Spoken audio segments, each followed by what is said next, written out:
Well, frankly, Scarlet, my dear, it's time for a game, okay? Because you hail from New York City, we're gonna play a little edition of Sip or Spill, the NYCT edition. Oh my God. So we're gonna ask you some questions about some of your New York sisters, and Scarlet will have to decide whether you wanna spill the tea, which tell us something juicy, or sip, which means you don't have to say anything, but you have to take a shot. Gorgeous. All right, and little Jared has it here for you whenever you need to deflect the truth. Great. Okay. Can I start deflecting the truth now? Oh, if you want. If you want to start with a sip, you can.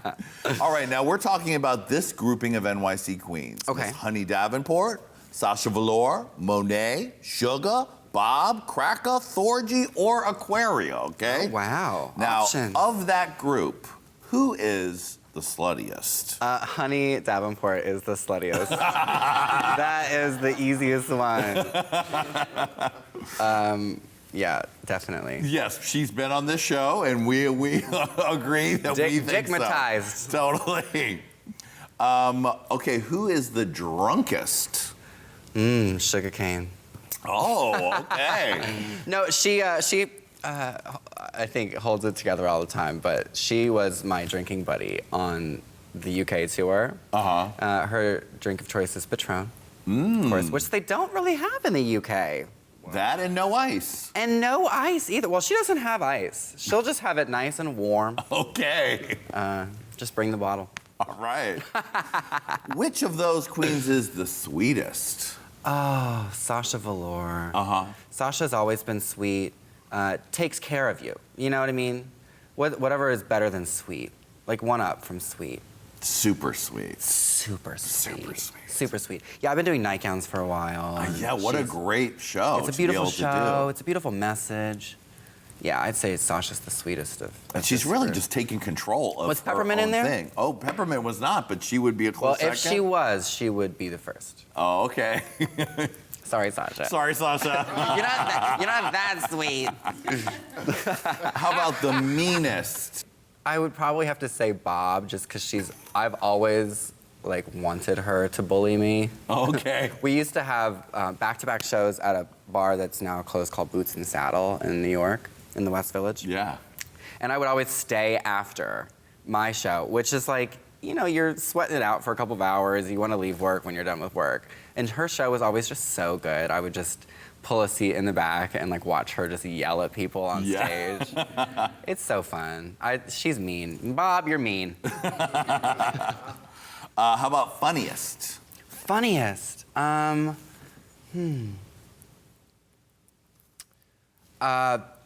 Monet. Monet is fucking hilarious.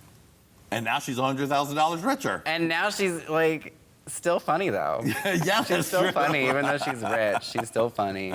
And speaking of Bob, the two of them together with Sibling Rivalry is really fun to watch. The live show, the podcast, all of it. All of it, yeah. They're good together. And last but not least, this might be the hardest one of all. You might have to take a sip. I want to just, can I just take a sip in preparation for how hard this is going to be? In preparation for this one, to lube out the truth. Oh, God, I love a looby truth. Yeah. Who of all those queens is the prettiest? Oh, my God, immediately it's Aquaria. Right. I mean, can any of us compete? She is gorgeous. She's so gorgeous. I was going to say her for funniest. But then I didn't. Right. Well, but she's yourself. Definitely the prettiest. Cheers to you for being the prettiest. You sip because you spilled the whole time. Wow, I spilled everything. Oh, take it and let it. Oh, just enjoy that. You want some? Mm-hmm. Yeah. He's like, it's LA, I don't drink. Nobody drinks here. What was your first New York City drag experience? Because that's very different than Joan Rivers at the wedding. It is. It was Halloween. I'm a Halloween queen, I guess. Well, congratulations. Thank There you. you join an esteemed ranks. I know, very rare in that way. But some of the biggest stars of drag are That's true. Halloween queens. I think that a majority of girls start on Halloween, honestly, probably. But it snowed in New York that year. Of course. An omen of sorts. Yeah, I did Cruella de Vil. and my boyfriend did, at the time, did a puppy. He was on a leash. I, like, walked him around. Very nice. Yeah. And then, so were you like, this is It. Yes, I was obviously obsessed and spent no time waiting to do it again. But yeah, I would just go out and, I don't know, I guess it was maybe around like, season 4 era. Drag Race was obviously, I remember, like, on in my dorm room. I was watching it,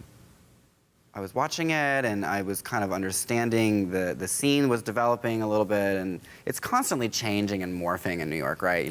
People come and they go, and new parties start, and old parties fizzle, and you just kind of roll with the punches. Well, you were there right as that Brooklyn scene was really kind of taking its own moment as far as a drag mecca. Absolutely. Because it wasn't for we had a never long had. time. I don't think we'd had any Brooklyn drag on Drag Race yet. Yeah, I mean, the Metropolitan is the OG, I'd say, in Brooklyn. It's been around the longest. But I was working at a place called This and That, which has since closed. But I remember having to stand on the flower pots outside and tell people, please come in. It's like gonna be so much fun. Right. Just give us a chance. The show will be great. It's interesting to look at the eras. Yeah, and now, look, we were talking about Bushwick. I mean, that started like just in some little tiny place one time, and now look at it, it's almost as big as Wigstock. Yeah, they started in a backyard. Yep.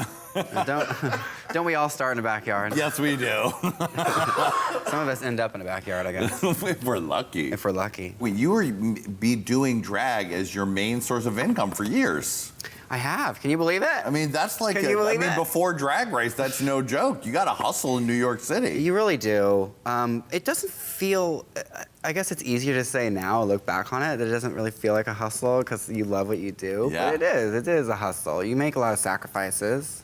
The lights stayed on for the most part. But yeah, just like here in LA, it's a hard city to exist in.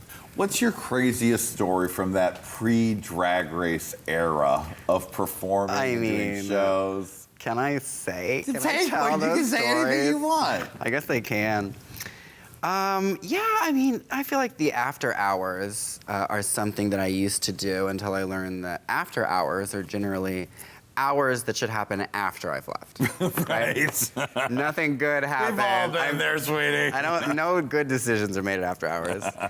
Occasionally, as we jet around the world and meet all the most beautiful human beings possible, you want to spend time and you go to after hours, and occasionally you can swing it. But it used to be all the time, right? It wasn't a night out if you weren't out until the sun comes up. Exactly. Right. So yeah, there was a party I was at in after hours in New York after On Top, which is Suzanne Barsh, of course, still happens. And there was like this gorgeous mirror on the wall, and I remember I was so fucked up and feeling so confident. And I walked up and I asked the guy who owned the house, I said, oh my God, I just love this mirror. Can I please have it? And he just took this giant mirror off the wall and like gave it to me.